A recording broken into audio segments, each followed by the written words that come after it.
It took 3 weeks before the result of the sample came back from Italy. 3 weeks that changed the young boy's life and that of his family. He read the diagnosis. To me, it was pure French. Then I was asked again, you can now leave me with your parents. So my mom came out and I could actually see her face. And I'm like, Ninini? She's like, you will be fine. There's one thing my mom likes saying, it is well. It is well. My mom is a very prayerful person. How does a parent, a mother, break the news to her young son that he's not only sick, he is very sick. He has Hodgkin's lymphoma. He has cancer. When he got home, my mom told me, you're sick? You're sick for a fact. I'm like, Mom, I'm not sick. People who are sick are the ones who can't walk around and all that. But she just told me you're very sick. Dan Obura has been diagnosed with Hodgkin lymphoma. What is Hodgkin lymphoma? To understand what is Hodgkin lymphoma, it helps to understand about the lymph system, also known as the lymphatic system. The lymph system is part of the immune system which helps fight infections and some other diseases. It also helps the flow of fluids in the body. The lymph system is made up of mainly cells called lymphocytes, a type of white blood cell. There are 2 types of lymphocytes, B lymphocytes or B cells, which make proteins called antibodies to help protect the body from germs, bacteria and viruses. The T lymphocytes or T cells. There are several types of T cells. Some T cells destroy germs or abnormal cells in the body. Other T cells help boost or slow the activity of other immune system cells. Hodgkin lymphoma usually starts in B lymphocytes. Hodgkin's disease, HD, is a type of lymphoma, which is a blood cancer that starts in the lymphatic system. It originates in the white blood cells that help protect you from germs and infections. These white blood cells are called lymphocytes. In people with HD, Hodgkin's disease, these cells grow abnormally and spread beyond the lymphatic system. As the disease progresses, it makes it more difficult for your body to fight infections. There are 2 main types of lymphoma, Hodgkin lymphoma, HL, and non-Hodgkin lymphoma, NHL. They behave, spread, and respond to treatment differently. So now from there is now when I was put onto the first round of my treatment, which is now radiotherapy.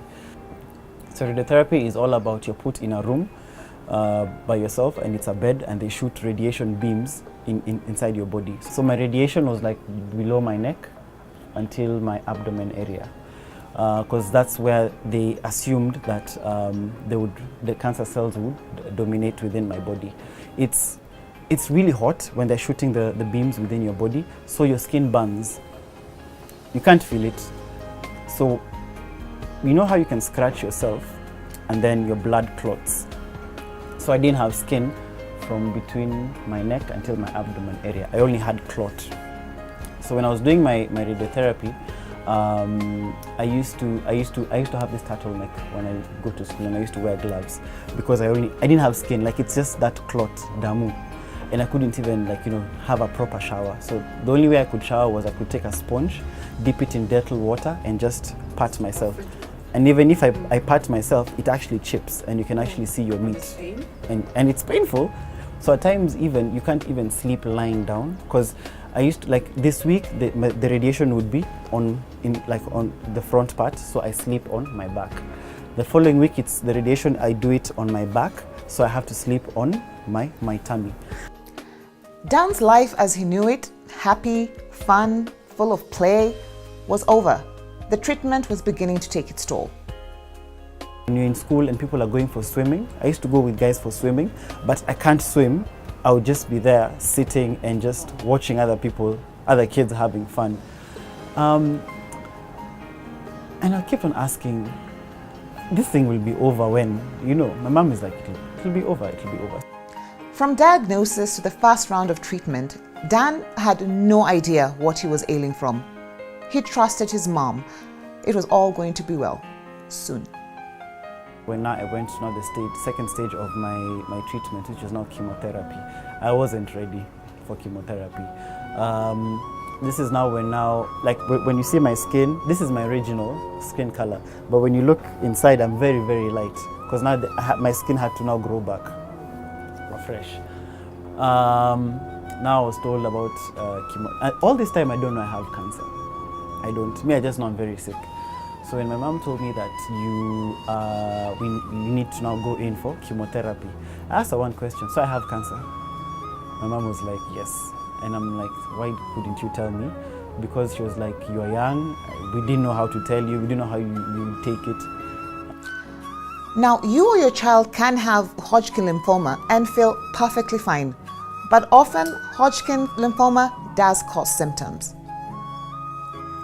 Hodgkin's lymphoma signs and symptoms may include painless swelling of lymph nodes in your neck, armpits, or groin, persistent fatigue, fever and chills, night sweats, unexplained rapid weight loss, itching, loss of appetite, increased sensitivity to the effects of alcohol or pain in your lymph nodes after drinking alcohol, cough, trouble breathing, chest pains.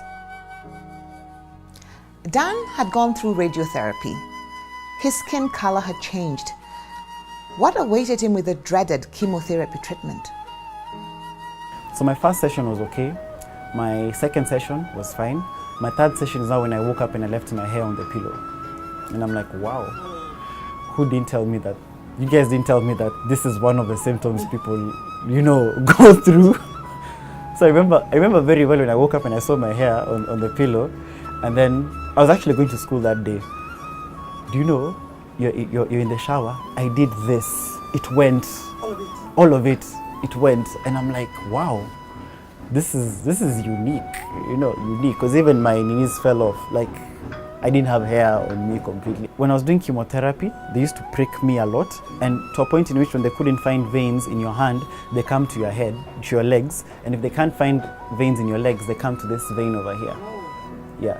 And chemotherapy is unique because at that time, imagine all your nerves are just aching and you're just there going through that pain and the doctor is telling you there's nothing you can do. This is 7 hours only. Just survive. They come and tell you 6 more hours, 3 more hours, 20 minutes and you're done. The fun-loving Dan started withdrawing from his friends at school. His skin color had changed. He had no hair. He looked and felt different. His friends made fun of him. So I showed up to school, everyone was like, new haircut, new look, kids are making fun. And you're with it. You're like, yeah, because no one actually knew what I was going through. It was only our principal at that time, when I was in primary, who knew what I was going through. And she basically kept it to herself. Even, wow. Even my teachers, they didn't know. Because my teachers had thought, he's sick and he's a weird kid. Because I even started pulling away from kids. Unlike radiation or surgery, which targets specific areas, chemo can work throughout your body and can affect fast-growing healthy cells like those of the hair, skin, and bone marrow, causing some of the side effects from the treatment. I was now put on a pill diet. So imagine in the morning you're waking up to a saucer of pills, lunchtime a saucer of pills, dinner a saucer of pills, and the smell of food just nauseates you and you just start puking. So imagine you're puking, you have nothing to puke, now you're puking bile.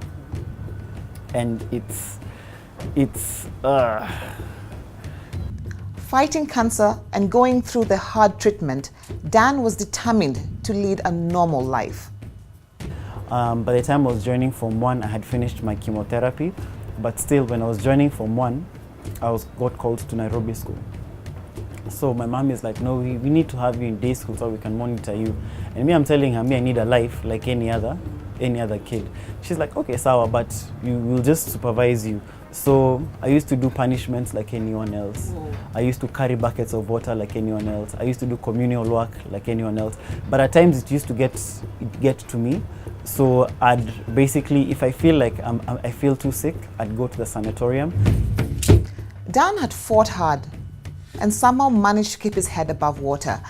A bright, shining beacon was straight ahead, but he had just one more painful procedure to undergo. That was an interesting procedure because I remember I was lying on my right side. So she comes with this mammoth of a syringe.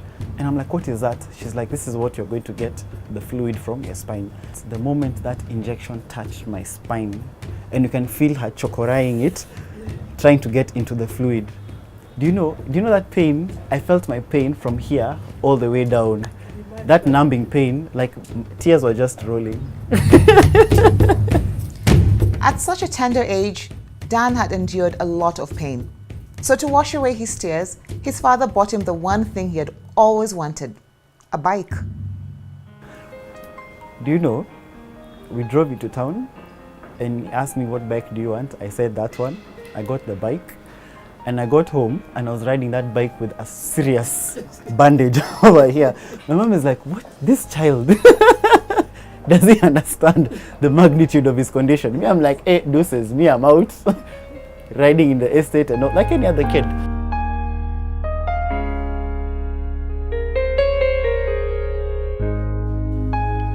So what are the risk factors of Hodgkin's lymphoma? People can be diagnosed with Hodgkin disease at any age, but it is most common in early and late adulthood. Hodgkin lymphoma occurs slightly or more often in males than in females, brothers and sisters of young people with the disease. The cost of cancer treatment varies based on various factors, including the level of treatment needed. So for Dan's parents, the financial burden was one they had to deal with. I remember there's a time I had finished my chemotherapy session and we went to Nairobi hospital to get medication. And the moment my mom gave in the prescription to whatever, what do you call it? The pharmacist at Nairobi hospital, and the bill came, and we didn't have that money. So my mom just took me and we went and sat at the reception area and we were sitting there. My mom is crying. Now it's me telling her, it is well.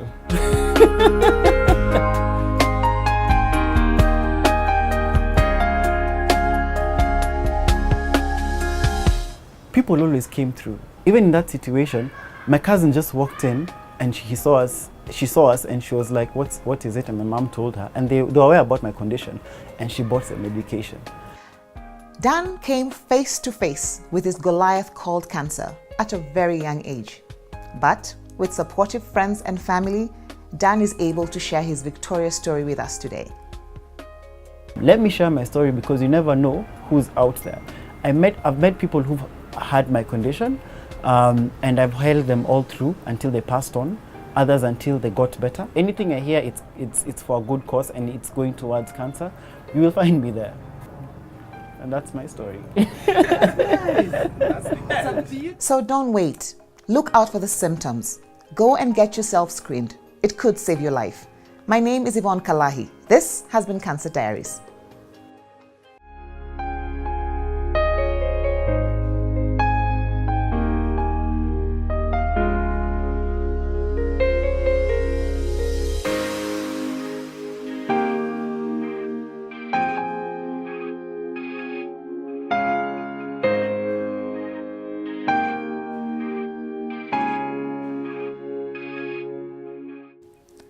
I cannot change the direction of the wind, but I can adjust my sails to always reach my destination. Jimmy Dean.